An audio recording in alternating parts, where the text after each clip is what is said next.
Well, so what happens with Abraham? Well, he's at home, and these angels show up. Now, we don't know whether they're angels or men precisely, because, well, as this part of the story reads, as the Lord appeared to him in the plains of Mamre, and he sat in the tent door in the heat of the day. So he's another visionary state by all appearances. And he lifted up his eyes and looked, and lo, 3 men stood by him. There's real ambivalence in the story about the men. Are there 3 men? Are there 3 angels? Are there 2 angels and God? It's all mixed up in the story. So we won't clarify that. We'll leave it ambiguous. And I think the ambiguity is important because you don't know who the stranger is when you encounter him. And it depends on whether you're thinking about it in the normative manner or if you're thinking about it in the transcendent manner. Because with each person that you meet, well, they're just a person. That's one way of thinking about it. And then they're the person that you know, or they're the person as they choose to reveal themselves to you, and people keep themselves shielded.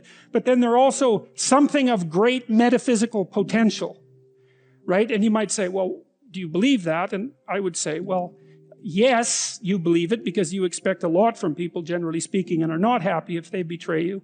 But more importantly, our entire culture is predicated on the idea that each person has an indefinite intrinsic worth. And I'm not talking about self-esteem. I'm talking about something like what would you say it? The implicit presupposition in our legal structure that no matter who you are, even if you're a murderer, even if you're a condemned murderer, that there's something about you that's of transcendent value that has to be respected by the law and by other people, right? And so that's a remark. And you might say, well, you know, do I believe that? And the answer to that is, well, you act it out because you follow the law. And it's not an easy thing to pull out of the law. It's kind of the idea that you have intrinsic natural rights. And you don't pull that out of our law, man, without having the whole thing fall down.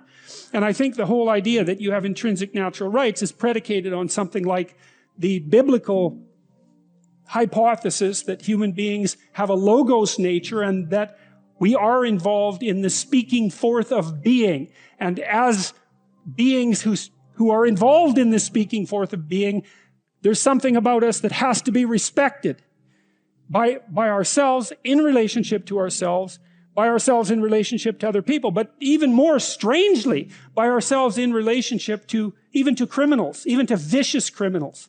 You can't remove that transcendent element. And that to me, that's also a miracle of conceptualization, because who the hell's going to think that up, right? Even the most vicious of murderers has a touch of the transcendent that needs to be respected. Of all the ideas that are unlikely, that's got to top the list. And of course, without that, you have a very barbaric legal system, right? Because no one is protected. As soon as you make a mistake, then you're in the damned and you have no rights whatsoever. And that isn't what happens in the West, which is an absolutely amazing thing. So anyways, Abraham is a master of the stranger. That's one way of thinking about it. He knows what to do when strangers come along, and he opens himself up to them. And I would say he does that. We know he's not a naive guy, Abraham, right? He's no weakling.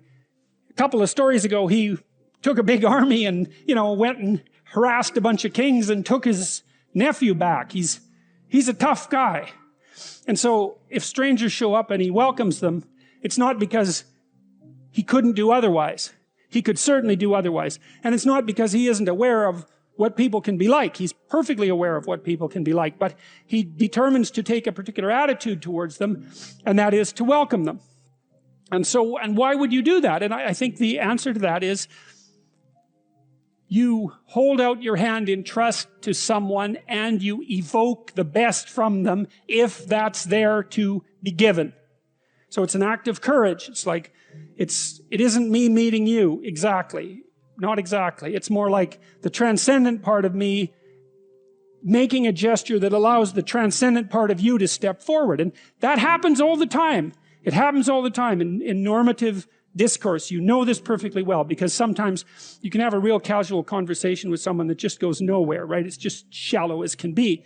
Or now and then you can actually make contact with someone, right? And you're both, I would say, enlightened and ennobled by the conversation. And that's we would call that a deep conversation for some reason, because we made a deep connection. Whatever that means. It means, well, it certainly means that it's not shallow. we're not sure about what these metaphor means, but it means that it reaches deep inside of you. It's something like that. You make direct person-to-person contact.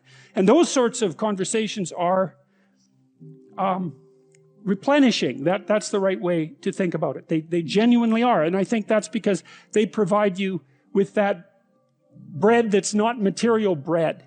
And that's the information that you need to thrive and to put yourself together. People think that the purpose of memory is to remember the past. And that's not the purpose of memory. The purpose of memory is to extract out from the past lessons to structure the future. And that's the purpose of personal memory. And so you're done with a memory when you've extracted out the information that you can use to guide yourself properly in the future. So if you have a traumatic memory, for example, that's really obsessing you, if you analyze that memory to the point where you figured out how you put yourself at risk and you can determine how you might avoid that in the future, then the emotion associated with that goes away. So memory has a very pragmatic function. And cultural memory is the same thing, is that we need to extract out stories from our past that structure our future. And we need that because, well, first of all, if you don't have a purpose, let's say, it isn't that your life becomes neutral in a meaningless sense. It's that your life becomes characterized by unbearable suffering, because the baseline condition of life is something like unbearable suffering. And what you have to set against that is a noble and worthwhile purpose. And hopefully your determination of that purpose is buttressed to some degree by the wisdom of the past, because you can't conjure something like that up on your own. And if you provide people with nobility of purpose, then they can tolerate the suffering of existence without becoming entirely corrupted by it. And cultures that don't do that, it isn't even so much that they die, it's that cultures that don't do that are dead. They're done. They don't have a story anymore. And they don't have a call to adventure. And then, well, then everyone suffers stupidly as a consequence. It's a very bad thing. So Churchill made the same observation that many of the great psychologists and philosophers made in the early part of the 20th century. It's like, bring the story forward and propagate it and make it the most noble possible story. And then you motivate people to transcend themselves, which they need to do. When people talk to me about watching my lectures, let's say, they basically say one of two things. If it's not just a simple thank you, they say one of two things. A third of them say, quarter of them say, when I listen to you talk, it's as if you're telling me things that I already know. It's like, yeah, well, that's exactly right, because that's what archetypal stories are. They're the description of what you already know. But that can be articulated, and then who you are and how you see yourself and the way you describe yourself all become the same thing. So that's wonderful. Then you're not at odds with yourself, you know? And then you're a functioning unity, and that makes you much stronger and more indomitable than you would otherwise be. And then the other thing that people say, and this is more like 3/4 of them, is that they say, I was in a very dark place. I was addicted. I was drinking too much. I had a fragmented relationship with my fiancée, and I wasn't getting married. Things weren't going very well with my family. My relationship with my father was damaged. I didn't have any aim. I was wasting my time. Some variant of that, some combination of those. And they said, well, I've been watching your lectures. I've decided to establish a purpose. I'm trying to tell the truth, and things are way better. And so, let's say I've done maybe 8 or 9 large-scale public talks in the last 2 months, so that's probably 20,000 people, and about half of them, a third to half of them, have stayed afterwards to talk to me, so that's about 7,000 people who have said that to me. And then people stop me on the street all the time and tell me exactly that story, which is just wonderful. Like, you can't imagine how good it is to be able to go to places you've never been and to have people stop you on the street spontaneously and say, look, my life is way better than it was. It's like, it's so good. And I've got like, I don't know, 35,000 letters from people since last August. It's more than that. I can't keep track of them. And it's exactly the same thing. Like a quarter of them say, well, you've given me the words to say what I already knew was true. And thank you for that. I can see that in the audience. It's so interesting because I can lay out a story. People go like this and say, they're doing that all the time. It's like the lights are going on. And that's a really, well, there's almost nothing better than that, to watch lights go on when you're talking to people. It's like, that's just absolutely fantastic. But to get this response from people, my father's about 80. I put him in charge of going through my viewer email. which is an overwhelming job, but no, we've had discussions about this constantly. He's overwhelmed by the fact that so many people are writing and saying the same thing. It's like, well, I have a purpose, man. My life actually matters. I finally realized that, and I'm putting it into practice. And I'm bearing up under the heaviest load I can imagine, and it's really helping. It's like, God.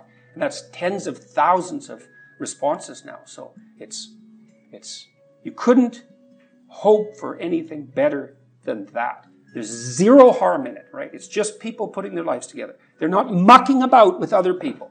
They're not trying to make broad-scale social transformations about which they have no idea. They're trying to make their immediate environment better. And it's working. It's like, great. A journalist asked me why people are responding so positively to what I'm saying. The young men, for example. And I thought, why? Yeah, that's a good question. He says, well, I'm actually on their side. I'm really happy that they're not wasting their lives. I'm really sad to see that people are disenchanted and nihilistic and depressed and anxious and aimless and perverse and vengeful and all of those things. It's terrible. And then to see people question whether that's necessary and then to start to rise out of it. It's like, it's so fun. Like last night I was after my talk. It's overwhelming.